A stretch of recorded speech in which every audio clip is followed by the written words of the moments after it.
From the sun-drenched shores of Naples, where he was born on September 5, 1896, Louis Capone's story unfolded amidst the vibrant chaos of New York City. His childhood in the bustling Coney Island section of Brooklyn laid the foundation for his later life in Brownsville. Described as a suave, well-groomed figure, he possessed a disarming air of sympathy. His persona enhanced by watery blue eyes and a telltale broken nose. Beneath the veneer of respectability, Louis Capone operated a pasticceria in Brooklyn, a seemingly innocent Italian café serving coffee and pastries.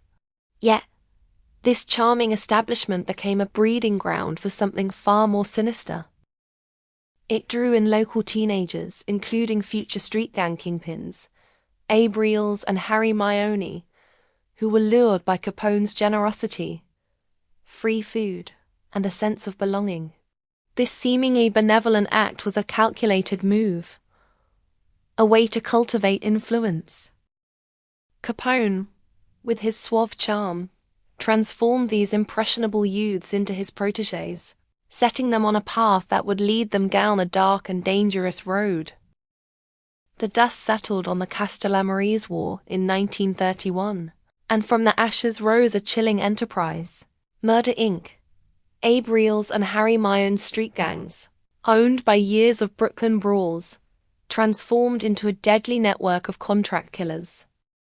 Albert Anastasia, a frequent patron of Capone's unassuming pasticceria, saw the potential for profit, persuading the young leaders that the Cosa Nostra could be their ticket to untold riches. Anastasia funneled murder contracts to Louis "Lec" Berhalter, the ruthless boss of Murder Inc., who in turn relied on Louis Capone to recruit the foot soldiers, the Jewish and Italian-American hoodlums of Reels and Maione's crews. By 1934, Murder Inc. had become the Cosa Nostra's preferred instrument of death. As the organization grew, Capone found himself playing a delicate game, mediating the volatile relationship between Reels and Maione, two ambitious and ruthless men whose rivalry threatened to tear the killing machine apart.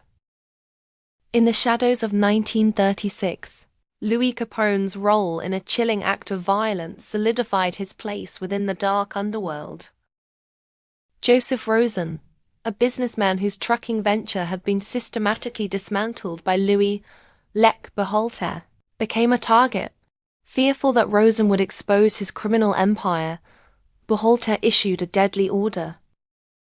On September 13th, within the confines of Rosen's own Brooklyn candy store, Harry Strauss, Emmanuel Weiss, and James Farraco unleashed a hail of gunfire.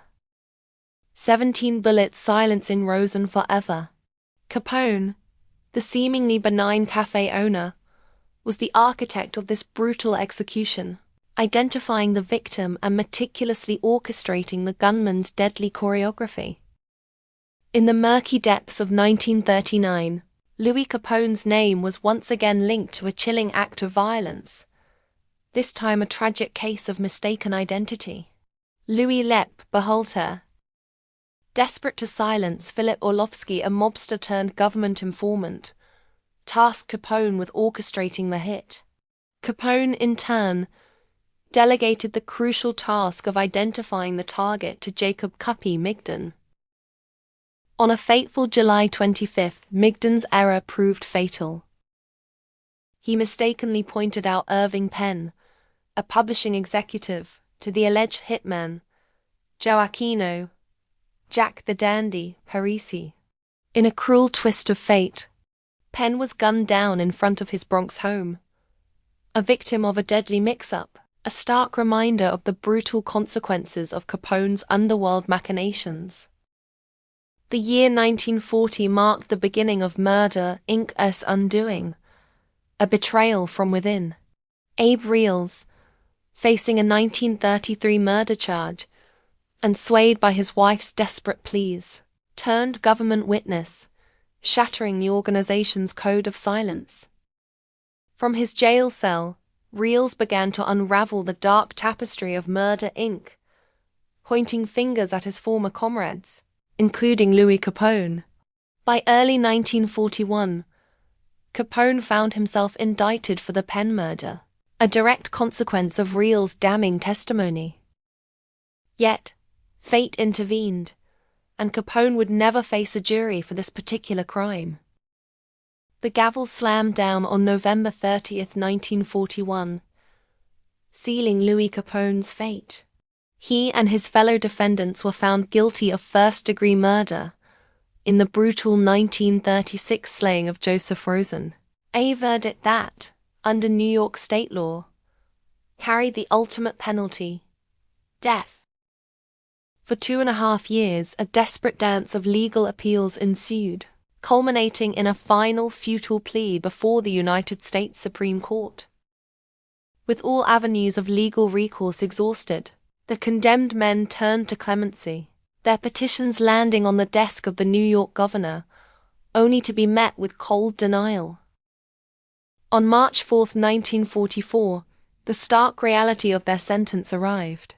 Louis Capone, silent and resigned, walked the final steps to the electric chair at Sing Sing prison.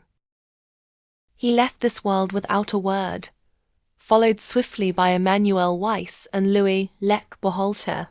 Capone's earthly journey ended in the quiet earth of Holy Cross Cemetery in Brooklyn, a stark contrast to the violent life he had led.